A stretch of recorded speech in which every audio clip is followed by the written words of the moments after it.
And now onto the story. Proponents of the legalization of cannabis are disappointed in the new draft legislation regarding its private use. The draft bill outlines legal amounts of cannabis for private use, but the sale or exchange of it would still be illegal. It proposes harsh sentences of up to 15 years imprisonment for transgressors. Meanwhile, cannabis clubs have become a popular and legal way of distributing it to users. Nadine Tehran reports.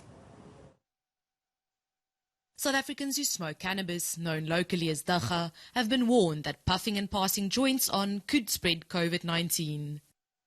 When people zol, they put saliva on the paper and then zol. And then they share that zol. New draft legislation allows for zol in private, but it still restricts South Africans from buying it. This is one of the many problems cannabis activists have with the draft bill. They hope the final version will address regulations around the legal sale of the plant and seeds. In the meantime, cannabis clubs have sprung up and are operating legally to harvest the plants. If I rent you my private space in my grow facility, does that count as your private space? So we approached the legal minds that be. They helped us to structure it in a way that it is indeed legal. The club doesn't own any of the plants. It always belongs to the members. So either they send us a seed or a clone. We're basically a cannabis-specific garden service.